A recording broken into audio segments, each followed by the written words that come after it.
तो गाइज, अगर दुनिया के किसी भी कंट्री में काम कर रहे हो और आपका यहाँ इंडिया में बैंक अकाउंट है और आपके उस अकाउंट में पैसे हैं, तो इस अपडेट को, इस खबर को ध्यान से सुनना, नहीं तो पूरी ज़िंदगी उस अकाउंट में आप पैसे डालते रहोगे, फिर पता चला लास्ट में आपके पास कुछ भी नहीं रहा।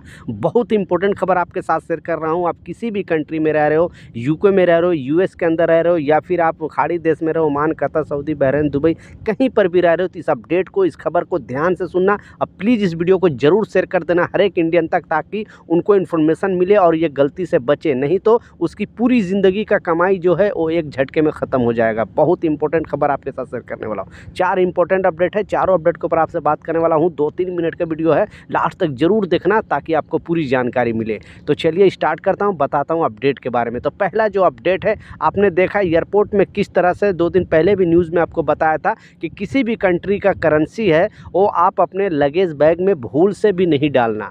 आप ऐसा नहीं इंडिया में आ रहे हो या अदर कंट्री जा रहे हो, आप रियाल है, डॉलर है, दिरहम है, किसी भी कंट्री का करेंसी हो, मुद्रा है, वो आप अपने लगेज बैग में भूल से, क्योंकि बहुत सारे लोग अब इस तरह का गलती कर रहे हैं, तो जैसे ही वहाँ पे स्कैनिंग में मालूम चल रहा है आपका सारा सामान है वो खोला जा रहा है, सारा सामान कस्टम जो ऑफिसर द्वारा पूरे सामान को बिखेर दिया जा रहा है और खामखा आपके एयरपोर्ट पर बहुत ज़्यादा टाइम वेस्ट हो रहा है। इसलिए अगर आपको कुछ पैसे लेकर ट्रैवल भी कर रहे हो तो अपने हैंड बैग में या फिर अपने पर्स में, पैकेट में रखो, नो प्रॉब्लम। लिमिट से ज़्यादा अगर लेकर ट्रैवल नहीं करोगे तो प्रॉब्लम नहीं है, लेकिन हर देश में कुछ अलग अलग सिस्टम है। अदर कंट्री के लिए, यानी यूएस अगर जा रहे हो तो वहाँ पे कैश लेके जाने का कुछ अलग सिस्टम है।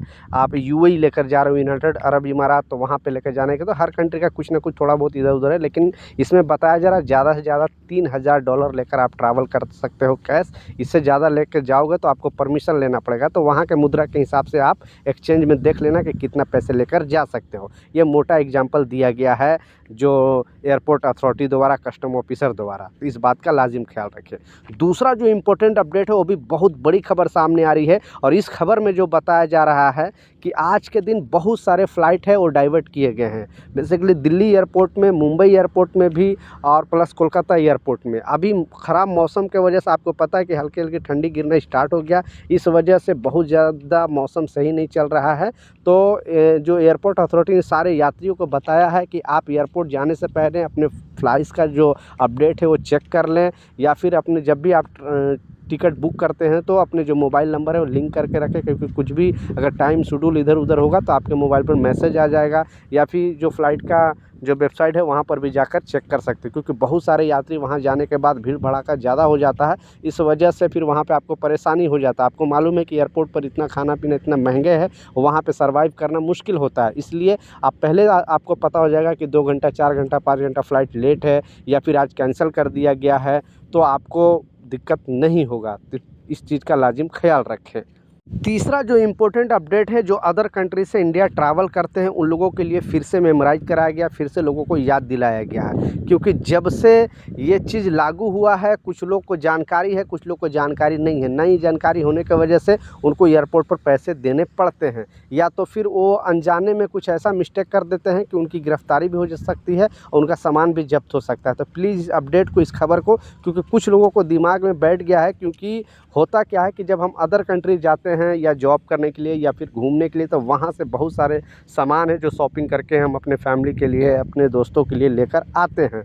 इस वजह से हमें कुछ रूल को फॉलो करना पड़ता है, हमें कुछ रूल समझना पड़ेगा। आप कोई भी इलेक्ट्रॉनिक सामान है, पहले तो क्या होता था, लोग के दिमाग में ये बैठा है कि जस्ट गोल्ड पर ही ये नियम लागू है। क्योंकि गोल्ड पर जो ये रूल है, अदर कंट्री से अगर इंडिया में गोल्ड लेकर आओगे तो एक लेडीज़ को 1 लाख रुपए तक का गोल्ड पे यहाँ पे नो टैक्स है, यानी टैक्स देने की ज़रूरत नहीं है। लेकिन अगर कोई जेंट्स है तो उसको 50,000 तक का ही छूट है। इसके अलावा अगर वो लाता है तो आप लोग को एयरपोर्ट पर जो कस्टम ऑफिस है उनको डिक्लेयर करना पड़ेगा। उसका जो टैक्स है आप दोगे तो आपको कोई प्रॉब्लम नहीं, कितने भी गोल्ड लेकर आ सकते हो, कोई मुश्किल नहीं है। लेकिन अगर आप टैक्स की चोरी करोगे, आप छुपे से लेकर जाओगे तो पकड़े जाओगे। लेकिन ये जो कानून है सिर्फ इसी के लिए नहीं है।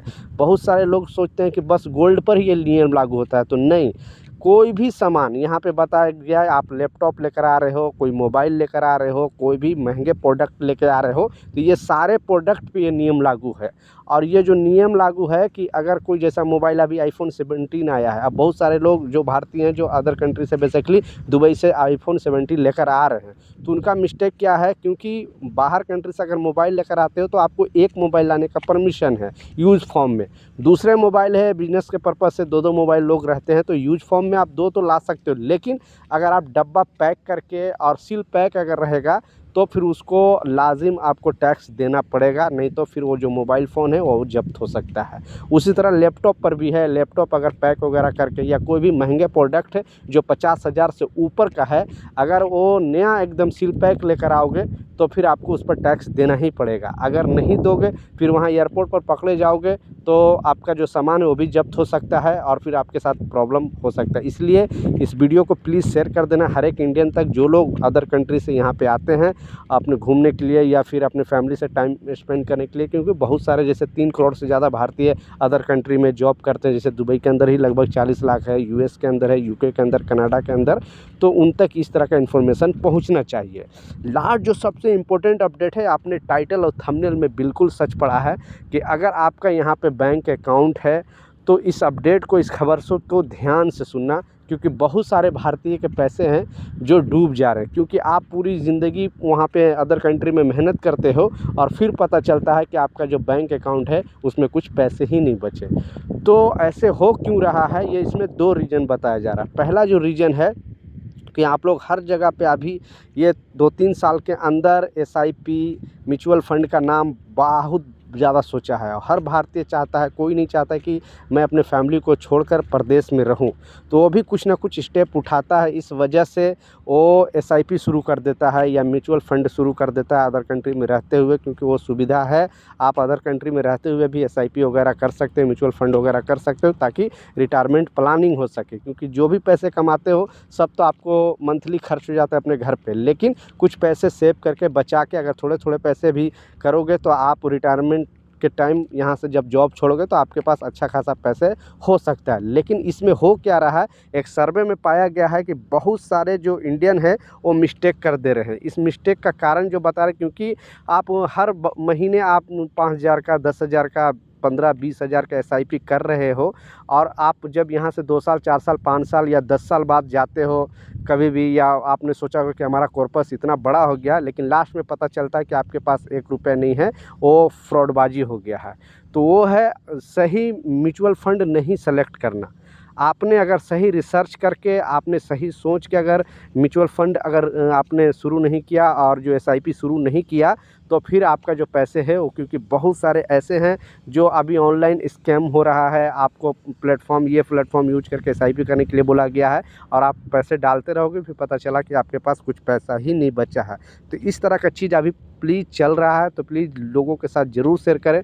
और ये खोलना, एसआईपी करना, म्यूचुअल फंड करना अच्छी बात है, लेकिन सोच समझ के डिसीजन लेना, क्योंकि इस सर्वे में बताया गया है कि बहुत सारे जो एनआरआई हैं उनका पैसे उनका पैसे डूब जा रहा है, लोग उनके साथ फ्रॉडबाजी हो रहा है, यानी एसआईपी के नाम पे उनके पैसे लोग भर रहे हैं और फिर पता चल रहा है कि वो जो एसआईपी है वो गलत इन्होंने चूज़ कर लिया, और बस उलझन में लोगों को फंसा दिया जा रहा है, उनके साथ फ्रॉडबाजी हो रहा है। तो सोच के, समझ के, हर चीज़ रिसर्च करके तभी ये सब स्टेप उठाए। तो ये कुछ अपडेट था, कुछ जानकारी था, मैं सोचा आप लोग के साथ शेयर करूँ। कुछ सवाल है, कुछ कन्फ्यूजन है, नीचे कमेंट सेक्शन में ज़रूर लिखें, मैं ज़रूर आपको रिप्लाई करूँगा। मिलता हूँ नए अपडेट के साथ, नई जानकारी के साथ। जब तक जय हिंद।